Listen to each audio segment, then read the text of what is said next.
समर्थांनी सांगितले, आता वंदू सकळ करता समस्त देवांचा भरता, म्हणजे सगळ्यांना करणारा एकच अंतरीचा अंतरात्मा आहे. समस्त देवांचा भरता म्हणजे सगळ्या देवांना, ज्यांना आपण देव समजतो, ब्रह्मा विष्णू महेश, राम आले, कृष्ण परमात्मा आले, ज्यांना आपण देव समजतो, त्या देवांना चालवणारा जो अंतरीचा अंतरात्मा आहे. आता वंदू सकळ करता त्या आत्मदेवाला, तोच आपल्याकडे आहे, वेगळा नाही आहे. जो रामाकडे होता, जो कृष्ण परमात्म्याकडे होता, तो सगळ्या जीवांमध्ये आहे, एकच आत्मा आहे. आणि त्या आत्म्याची ओळख घेतल्यावर आपल्याला हे ज्ञान कळेल. आता वंदू सकळ करता, सकळ करता कोण आहे? तो अंतरीचा अंतरात्मा आहे.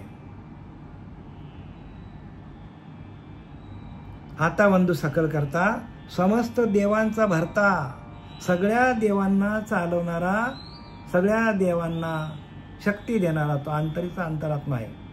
त्याच्या भजनी प्रवर्तता कोणीतरी, त्याचं भजन करायला पाहिजे. त्याच्या भजनी प्रवर्ता कोणीतरी म्हणजे त्याचं भजन जमलं पाहिजे. तेने विन पर्ण नाहले, त्याच्याशिवाय पान पण हलत नाही. पडले पर्ण तेही नाहले, म्हणजे पान पडलेला पान पण हालायला त्याची सत्ता लागते. पडले पर्ण तेही नाहले, तेने विना, तो अंतरात्मा सकळांचा, देव दानव मानवांचा तो अंतरात्मा आहे. तो देवाचा आहे, दानवाचा, मानवाचा, किड्यामुंगीचा, तोच एकच आत्मा आहे. तो अंतरात्मा सकळांचा, देव दानव मानवांचा, चत्वार खानी चत्वार वाणींचा प्रवर्तक, म्हणजे चारी खाणींना चालवणारा तो अंतरीचा अंतरात्मा आहे. आणि त्या अंतरात्म्याची ओळख घेण्यासाठी आपल्याला गुरुला शरण जावं लागतं. गुरुला शरण असंच जायचं नाही बरं का, आपल्या अंतरीच्या अंतरात्म्याचं दर्शन मिळावं एवढ्यासाठी गुरुला शरण जायचं असतं. आणि ते तत्व आपल्या जवळच आहे, गुरुतत्व आपल्या जवळच आहे, प्रत्येकात जवळच आहे गुरुतत्व. पण त्या गुरुतत्वाची ओळख नाही पाहिजे, त्या गुरुतत्वाची अनुभूती पाहिजे, अनुभव पाहिजे. तुका म्हणे ते अनुभव प्रमाण पाहिजे. शब्दांचे गौरव कामा नये. शब्द चांगले चांगले आपण मोठे मोठे लावले, बरेचसे कीर्तनकार आहेत, प्रवचनकार आहेत, मोठे मोठे शब्द सांगतात. असे संस्कृत श्लोक काय मोठ्या मोठ्याने बोलणार, लांबच्या लांब एखादी ओळी म्हणणार, पण अनुभव काहीच नाही त्यातनं. म्हणून तुका म्हणे येथे अनुभव प्रमाण, अनुभव पाहिजे. आणि तो अनुभव येण्यासाठी आपल्याला काय केलेलं आहे, तर या 22व्या अध्यायामध्ये, एकनाथी भागवत अध्याय 22वा आणि त्यातला श्लोक क्रमांक 45 काय सांगतो बघूया आपण. ज्याप्रमाणे अग्नी हा तत्वता अखंड, अग्नी हा तत्वता म्हणजे तत्वरूपाने अखंड आहे, अखंड आहे अग्नी. मला सांगा, आपण समज एखादी शेकोटी लावली, अग्नी विझून गेला. अग्नी विझाला म्हणजे काय, तो गेला का कायमचा? नाही ना, तो लाकडामध्ये, प्रत्येक लाकडामध्ये आहे, फक्त त्याचं घर्षण झालं पाहिजे. घर्षण झालं, लाकडावर लाकूड घासलं की लगेच त्यातनं अग्नी बाहेर पडतो. पूर्वीच्या राज्यामध्ये बघा, त्यावेळेला आगपेटीचा शोध लागला नव्हता. आपली माचीसची कांडी आहे ना, त्याचा शोध लागला नव्हता त्याचा. मग त्यावेळेला काय करायचंय, दगडावर दगड आपटायचे, घासायचं असं दगडावर दगड, का लगेच आग निघतो बाहेर. मग आग कुठे गेली का? ना, आग कुठेच गेली ना, आग दगडामध्ये आहे, आग लाकडामध्ये आहे. फक्त घर्षण झालं की आग निर्माण होतो. अखंड शाश्वत असूनही ज्या लाकडाला तो जाळतो, लाकडाला पण जाळून टाकतो. लाकडामध्ये अग्नी आहे, फक्त त्याचं आपण घर्षण केलं की त्याच लाकडाला जाळतो आणि तिथं त्या लाकडाला जाळून अग्नी काय करतो, विझून जातो. पण विझून गेला म्हणून ती गेली का अग्नी? आहे ना, दुसऱ्या लाकडामध्ये पण आहे. प्रत्येक लाकडामध्ये, प्रत्येक दगडामध्ये जिथं जिथं घर्षण होईल तिथं तिथं अग्नी आहे. आता इथनं काय आपल्याला बोध घ्यायचा? बोध हेच घ्यायचा की मनुष्य जन्माला आला, आपण मेला समजतो, पण तो मरत नाही सांगतात. उपजे ते नाशे, नाशिले ते पुनरुपी दिसे. हे घटिका यंत्र जैसे परिभ्रमेगा. उपजे ते नाशे, नाशिले ते पुनरुपी दिशे, म्हणजे एकदा जे जन्माला येतो त्याचा नाश होतो असं आपल्याला वाटतं, पण नाश होतो का? नाही, परत जन्माला येतो माणूस. जातस्य ध्रुव मृत्यूर, ध्रुव जन्म मृतस्य तस्माद परिहार्यार्थे नतम शोची तुमर्हसी. म्हणजे जातस्य ध्रुव मृत्यूर म्हणजे जो जन्माला आले त्यातला मृत्यू आहे, आणि ध्रुव मृत्यू मृतस्य म्हणजे जो मरतो त्याला परत जन्माला यावं लागतो. अग्नीचं उदाहरण दिलं त्याने. अग्नी गेली, मग गेली का अग्नी? नाही ना, परत आहे ना कुठेतरी. तसा माणूस जन्माला आला की तो आपण मरतो समजतो, त्याचा आपण शोक करतो, पण त्याचं दुःख करतो. तस्माद परिहार्यते नतम शोची तुमर्हसी. तर अर्जुना काय कर, तुला असं वाटतं तो मेला पण तो मरत नाही, मग तो कशाला शोक करतो? तो परत कुठल्या तरी रूपामध्ये जन्माला येतो. युद्धामध्ये अर्जुनाला भगवंताने सांगितलंय की आपल्याला असं वाटतं की ही सगळी माणसं मेल्यात, मरतात, पण मरत नाहीत, परत कुठल्या तरी जन्माला येतात. मग तू शोक करण्याचं गरज आहे का तुला? नतम शोची तुमर्हसी. आता याच्याबद्दल विचार काय करतो तू? तर प्रत्येक माणसाने मेलेल्या माणसाबद्दल विचार करायचा नाही, कारण तो कुठल्या तरी परत जन्माला जातो. ज्याप्रमाणे अग्नी हा तत्वता अखंड व शाश्वत असूनही ज्या लाकडाला तो जाळतो, ज्या लाकडाला त्या अग्नीने जाळलं, मग ते अग्नी गेले का लाकूड जाळलं, पण अग्नी आहेच ना, अग्नी कुठे जात नाही. अग्नी जागच्या जागेवरच आहे. तसा आत्मा कुठेही जात नाही. आत्मा जागच्या जागेवरच आहे. त्या आत्म्यावर आलेली आपली शरीरं,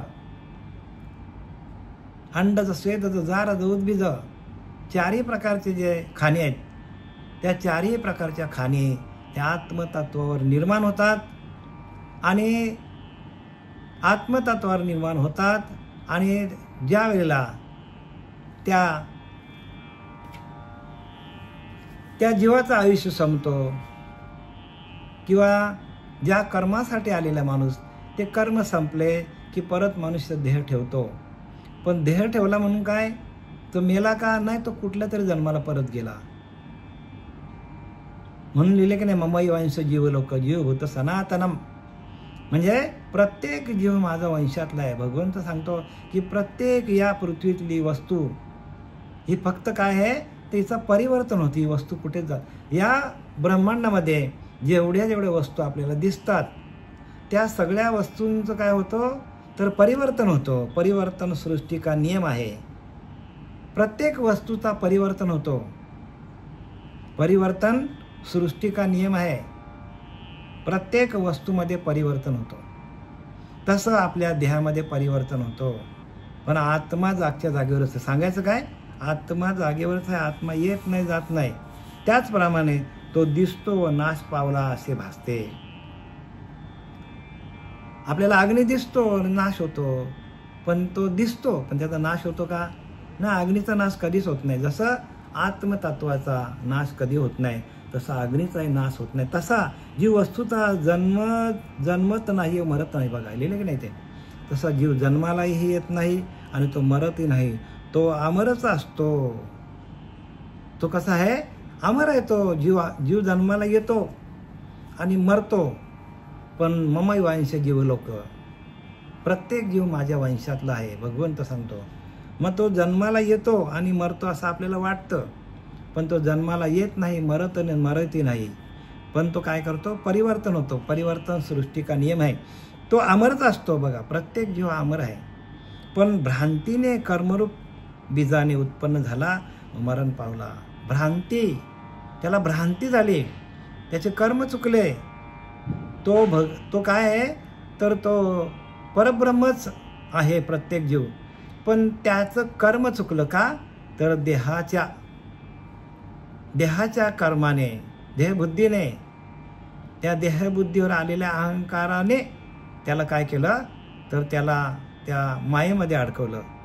बीजाने उत्पन्न झालं, पण मरण पावला असे भासतो, आपल्याला भासतं. असा एखादा माणूस मरण पावला, पण तो मरण पावत नाही, त्याचा देह जातो. आत्मतत्व जसंच्या तसंच आहे. म्हणून आत्मा जातही नाही, येतही नाही. तो असतच असे सर्व काळ आहे. आता आपण त्या ओव्यांकडे वळूया. एकनाथी भागवत अध्याय 22 आणि श्लोक क्रमांक 45. काय सांगतात बघा आपल्याला. देहात्मवादे देहाभिमान, जनी वासना बीज गहन, तेने स्वयं कल्पे आपण, मानी जन्म मरण नसतेची. देहात्मवादे देहाभिमान म्हणजे हा देह जो आहे, देह एक उपाधी आहे. देह काय आहे? एक उपाधी आहे. आपल्याला प्रत्येक शरीराला देह, प्रत्येक त्या आत्मतत्वावर आलेला हा बुडबुडा आहे. देह एक बुडबुडा आहे. उपाधीचा विस्तार झाला म्हणून काळ दिसून आला.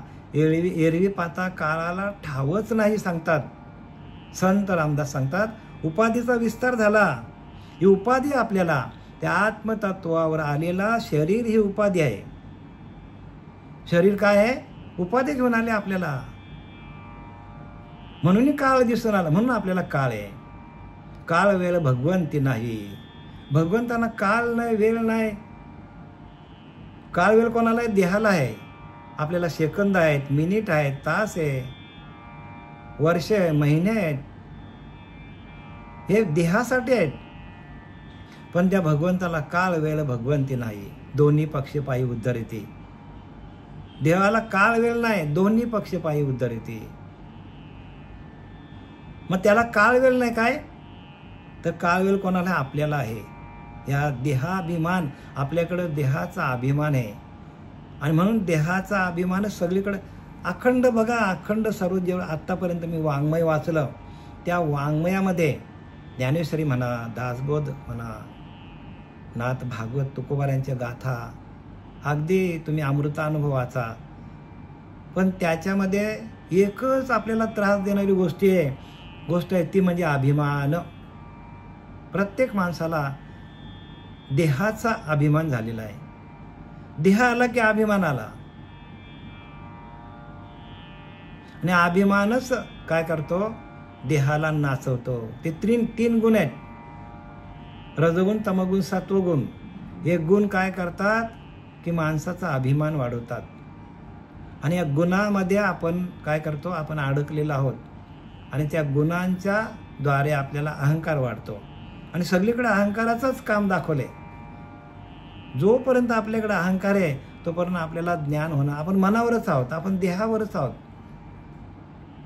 आणि संतांनी अजिबात अभिमान बाळगला नाही. का? कारण ते मनाच्या पलीकडे गेले, ते देहाच्या पलीकडे गेले. जोपर्यंत आपण देहबुद्धीवर आहोत तोपर्यंत आपल्याला मान, अपमान, सुख, दुःख सगळं आपल्याला मिळेल. पण या देहाच्या पलीकडे गेल्यावर तो संसारच नाही, तर जन्म मरणच नाही, तर अहंकारच नाही, तर सुख दुःख अजिबात नाही. म्हणजे सुख दुःख कुठपर्यंत आपल्याला आहेत? जोपर्यंत आपण देहबुद्धीवर आहोत तोपर्यंत. म्हणून देहबुद्धीच्या नरा थोर चिंतेचा आडदरा. माणूस चिंता काय करतो? कारण देहबुद्धी आहे. आणि घडी घडी येतो माणूस आणि त्या देहबुद्धीला काय करतो? मिठी मारतो. आणि ही देहबुद्धी घालवायची असेल तर मग संतांनी दिलेली आपल्याला जी साधना आहे, ती साधनेच्या द्वारे आपल्याला देहबुद्धी घालवता येतो. आपल्याकडे देहबुद्धी म्हणून आपल्याकडे संकल्पना वाढत चाललेली आहेत. मुख्य देहोची काल्पनिक जाणं. काय लिहिलंय? देहच कल्पनेचा आहे. देहच कल्पनेतून निर्माण झालेला आहे. तेही वेचिले विषयांसाठी. आणि तो पण आपल्याला मिळालाय, तो आपण विषयांवर घालवतो. तेथील काल्पनिक आणि देहच आपला काल्पनिक आहे, म्हणून आपल्याकडे येणारी कल्पना पण काल्पनिक आहे. जे आपल्याकडे आहे ते सगळं कल्पनेचं आहे. आणि कल्पनेच्या पलीकडे आपण जायला पाहिजे. जोपर्यंत आपल्याकडे कल्पना आहेत, जोपर्यंत आपल्याकडे विचार चालू आहेत, तोपर्यंत आपण देहावरच आहोत. ज्या वेळेला आपल्या मनाकडे येणारे विचार थांबले जातात, त्यावेळेला आपण त्या परमतत्वाशी एकरूप होतो. देहात्मवादी देहाभिमान, जनी वासना बीज गहन. आणि म्हणून देहबुद्धीवर असल्यामुळे आपल्याकडे वासना जसं जसं आपण जाऊ तसं तसं आपण खोल जातो. कामाचा विकार मध्ये माणूस अडकला तर तो लवकर बाहेर निघत नाही. काम विकार असा आहे की तो त्याला आईनाच्या बैनाने 84ला घेतल्याशिवाय जाईच नाही हो. कारण माणूस अजून खोल जातो आणि त्याची वासना कधीच पूर्ण होत नाही, तृप्त होत नाही. वासना वाढतच जातो माणसाची. शेवटपर्यंत जरी म्हातारा जरी झाला मनुष्य पूर्णपणे, तरी पण त्याच्या शरीरातली वासना जात नाही. जणी वासना बीज गहन म्हणजे जेवढ्या खोल जाल तेवढ्या खोल ती वाढतच जाणार आहे. आणि जी वासना वाढत जाते तीच वासना अंतिमती तैशी प्राण्या जाण गती. अंतिमती अंतकाळी ती वासना तशीच राहते आपल्या अंगामध्ये, आपल्या प्रत्येक शरीरामध्ये. प्रत्येकाच्या ती वासना कशी आहे तर ती वासना तशीच राहते. आणि जशी वासना असेल तसा माणसाला परत जन्माला यावा लागतो. जनी वासना बीज गणतेने स्वयंकल्पे आपण. आणि त्या वासनेच्या माध्यमातून आपल्याला कल्पना सुचतात, कल्पना येतात. आपण हे करू, आपण ते करू, आपण असं करू. कल्पना वाढत जातात. मानी जन्म मरण नसतेची. आणि जन्माला आणि येतच नाही, जन्म आणि मरण नाहीच आहे प्रत्येक जीवाला. पण ती वासनाच काय करते, कल्पना तयार करते. आणि कल्पनेच्या माध्यमातून माणसाला जन्म आणि मरण आहे. म्हणून निर्विकल्प समाधी. भगवंत कसा आहे, निर्विकल्प आहे. तसा आपल्याला कुठलीच आपल्याकडे कल्पना नसेल तर आपल्याला निर्विकल्प समाधी लागली पाहिजे. समाधीपर्यंत जायचं आपल्याला. आपल्याला समाधी काय लागत नाही तर आपल्याकडे कल्पना आहेत. म्हणून कल्पना जाय सांडे तैची गा परमार्थ घडे. काय सांगितले, कल्पना टाकली तरच परमार्थ आहे. मग आता जे काय आपलं चाललेलं वाचन चाललेलं, ध्यान चाललेलं आहे ते आपल्या मनावरतीच आहे. मनाच्या पलीकडे कोणी जात नाही. आणि म्हणून भगवंताची अनुभूती येत नाही. आणि ध्यान करता करता या मनाचा पूर्णपणे विसर पडला, देहाचा पूर्णपणे विसर पडला, तर त्या आत्मतत्वाला आपण काय करतो, आत्मतत्वाची अनुभूती येते आपल्याला. आणि ते तत्व रोमारोमामध्ये आपल्या प्रगट होतो. आणि तत्वाच्या माध्यमातून जसं एखादी आपण लाईट पेटवली का त्या लाईटचा आपण काय करतो, आसरा घेतो. आणि त्या लाईटच्या प्रकाशामध्ये आपण अभ्यास करतो, आपल्याला सगळं दिसतो. तसं आपल्याकडे त्या आत्मतत्वाकडे असलेला आत्मप्रकाश, त्या आत्मप्रकाश आपल्यामध्ये प्रगट झाला. आणि आत्मप्रकाशामध्ये जे जे आपण वाचू ते आपल्या आत्म्याला समजतं. कारण का आपला आत्मा स्वयंप्रकाशित झाला. आत्मा आपला स्वयंप्रकाशित आहे. स्वतःच्या प्रकाशामध्ये जसं एखादा माणूस कष्ट करतो, एखादा माणूस स्वतःच्या शक्तीवर पैसा कमवतो, स्वतःच्या कष्टाने पैसा कमवतो. आणि स्वतःच्या कष्टाने पैसा कमवलेला माणसाला सुख देतो, समाधान देतो. आणि तो जर दुसऱ्याच्या कष्टावर जगायला लागला तर ते त्याला समाधान देतो का? तो पण जगतो हो, दुसऱ्याच्या कष्टावर पण माणूस जगतो. पण स्वतःच्या कष्टावर जगलेला आणखी माणसाला काय करतो, आणखी माणसाला सुख समाधान देतो. तसं आपण काय करतो, आपण दुसऱ्यांचं ज्ञान उष्ट घेत चाललोय. आपण इकडनं घ्या, तिकडनं घ्या, तिकडनं घ्या, सगळ्या बाजूने आपण ज्ञान काय करतो, ह्या पंथात जा, त्या पंथात जा, ह्या देवाला जा, त्या देवाला जा, ह्याचं थोडं ऐका, त्याचं थोडं ऐका. आणि ते सगळे कालवा करून आपण लोकांना काय करतो, लोकांच्या तोंडाला आपण पानं पुसतो. तसं होता कामा नाही. जो दुसऱ्यावर विसंबला त्याचा कार्यभाग संपला. काय सांगितलंय बघा, समर्थ रामदासांनी लिहिले, जो दुसऱ्यावर विसंबला त्याचा कार्यभाग संपला हो, गेला तो कामातून. जो स्वयं कष्ट त्याची गेला तोची भला. स्वतः कष्ट घ्या. त्या भगवंताच्या प्राप्तीचा मार्ग आपण पकडला की नाही, तो धरलाय की ना आपण. धरीला पंढरीचा चोर, गळा बांधून या दोर, शब्द केले जाडाजोडी, विठ्ठल पाया घातली बेडी, सोम शब्दाचा मारा केला. आणि विठ्ठल काकुलती सालावं जनाबाई सांगतात. मग तशी अवस्था आपण करायला पाहिजे. तसं आपल्याला स्वतःच्या आत्मप्रकाशांमध्ये स्वतः बरं का, आपण स्वयंसिद्ध आहोत. आपण वस्तू स्वयंसिद्ध, येथे नाही देह संबंध. पाप राशी होती दग्ध येणे रीते. याच प्रकारे आपल्या पापाच्या राशी निघून जातील. आपण वस्तू स्वयंसिद्ध, येथे नाही देह संबंध. तर देहाचा संबंधच नाही. एकदा का तो आत्मा आपल्या प्रकाशित झाला तर देहाचा पूर्णपणे निराश होतो. आपण वस्तू स्वयंसिद्ध, आपण सिद्धच आहोत.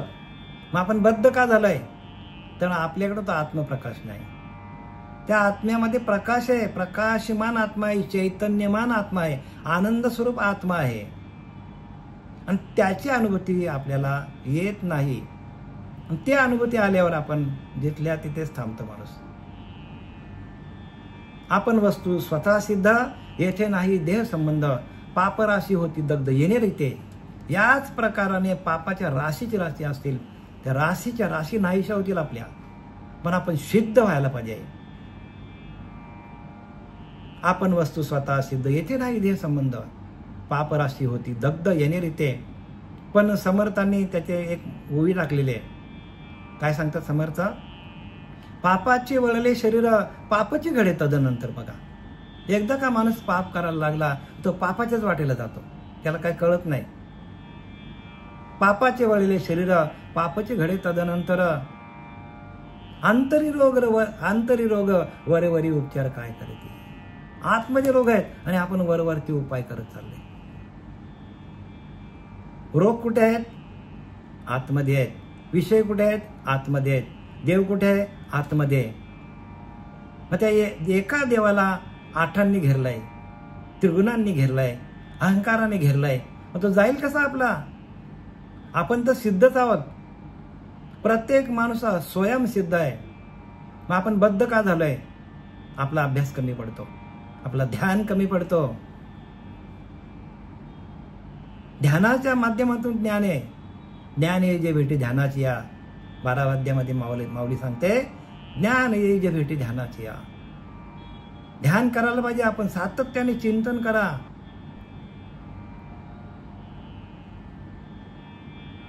क्षेत्रज्ञ माऊली सांगतो, तरी अवधान एकलेची दिजे, सर्व सुखाची पात्र होईजे. हे प्रतिज्ञोत्तर माझे उघड आहे. प्रतिज्ञ उत्तर म्हणजे शपथ घेऊन सांगतो ज्ञानवराया, तरी अवधान एकलेची दिजे. 13व्या अध्यायामध्ये सांगतात. मग सर्व सुखाशी पात्र, सर्व सुख तुमच्या पायावरती लोटांगण घालेल.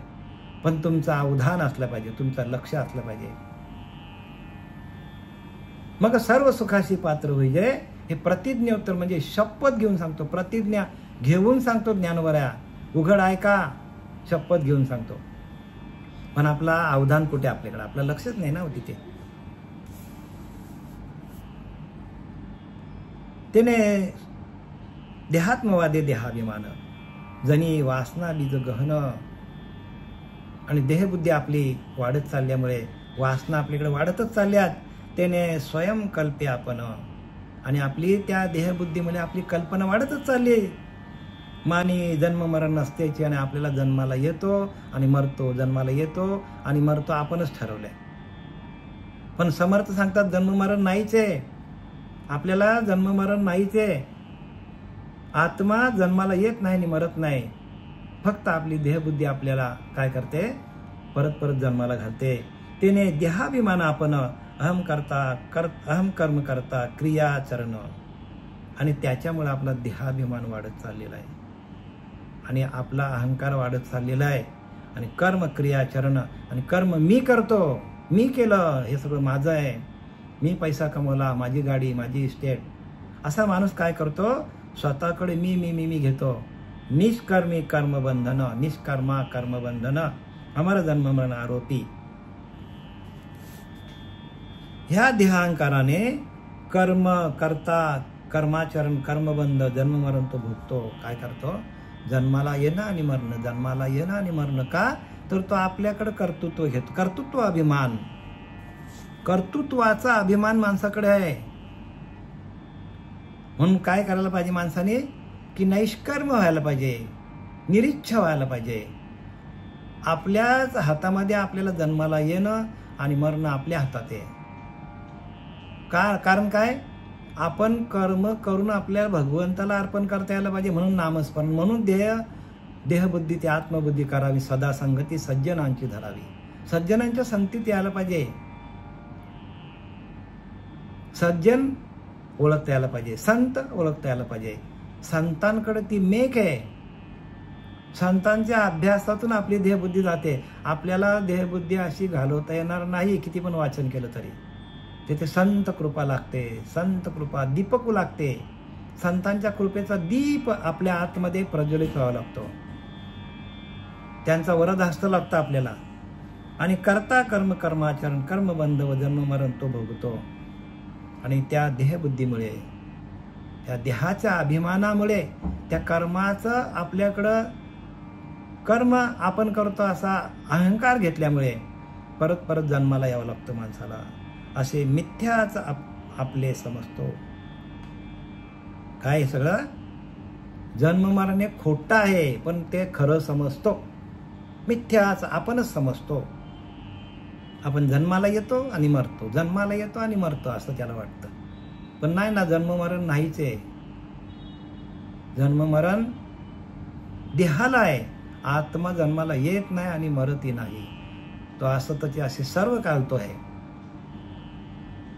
म्हणून सुरुवातीलाच लिहिले की नाही, एक हरी आत्मा जीव शिव समा वाया तू दुर्गमा न घाली मन. ज्ञानोबा सांगतात आपला स्पष्टपणे, एक हरी आत्मा, एकच आहे तो, तोच हरी आहे, तोच आत्मा आहे, तोच आपल्याकडे आहे. जीव शिव समा. आणि काय करतो, जीव आणि शिव काय आहे, जीव आणि शिव सारखेच आहेत. पण आपण त्या जीव तत्वाला शिव तत्वाशी एकरूप करत नाही, म्हणून आपल्याला अडचणी आहेत. एकदा का जीवाचं शिवाचं ऐक्य झालं की मग बंधनापासून उकरलेल्या गाठी आणि देता आली मिठी सावकाश. तुकोबाऱ्या सांगतात सावकाश. कशाला वेळ घालवता, सावकाश आपल्याला मिठी देता येतो. आणि एक हरी आत्मा, तो एकच आहे आणि तोच आत्माच आपला काय आहे, आपला परमात्मा आहे. जीव शिव समा, जीवाचा ना शिवाचा मिलन व्हायला पाहिजे. वाया तू दुर्गमान घाली म्हणा. आपण सगळीकडे दुसरीकडे लक्ष घालतो. आपण नको त्या गोष्टीकडे लक्ष घालतो, म्हणून आपलं नुकसान आपल्या हातीच आपण करून घेतो. आपला आपणच काय करतो, आपलं आपणच नुकसान करतो. वाया तू दुर्गमान घाली, पण आपण दुसरीकडेच लक्ष घालतो. आपल्या आत्मदेवाकडे, आपल्या आत्मतत्वाकडे, आपल्या आत्मानंदाकडे आपण जात नाही. आणि म्हणून आपण सर्व केलेले कर्म आपल्याला काय करतात, निष्कर्म करता येत नाही, निष्काम करता येत नाही. का तर आपल्याला ती कर्म आपल्याला भगवंताला अर्पण करता येत नाही, आपल्याकडे घेतो. म्हणून उचित कर्मे आघवी तुवा आचरणी मज अर्पावी, परिचित्त वृत्ती विना असावी आत्मस्वरूपी. ज्ञानोबा सांगतात, उचित कर्म आघवी, सगळ्या प्रकारची कर्म कर, चांगल्या प्रकारची कर्म कर, पण ती भगवंत सांगतो मला अर्पण कर. तुवा आचरणी मज, तू कर पण मला अर्पण कर. आणि ती कर्म अशी कर, कर्म केले पाहिजे. सांगण्यासारखी कर्म करता यायला पाहिजे, तर ती भगवंताला अर्पण करता येतील. आपल्याला न सांगण्यासारखी कर्म आपण जर अर्पण केली तर ती भगवंताला अर्पण करता येत नाही.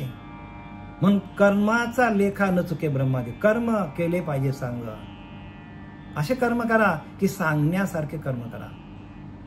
कर्म केले पाहिजे सांग, कदाचित पडले व्यंग तरी प्रत्यवाय घडे. जरा जरी आपल्या कर्मामध्ये चुकी झाली तर आपल्याला भोगायला लागेल सांगितलं. सगळे कर्म असे करा की ते कर्म आपल्याला भगवंताला अर्पण करता यायला पाहिजे. आपली वेळ संपलेली आता झालेली. शिवाय आपले सच्चिदानंद सद्गुरू पांडुरंग देवेकर बाबा, सच्चिदानंद सद्गुरू श्रीपाद बाबा, रामदास बाबा, नारायण बाबा, नाना बाबा, रोहिदास बाबा यांच्या चरणी समर्पित करीत आहेत.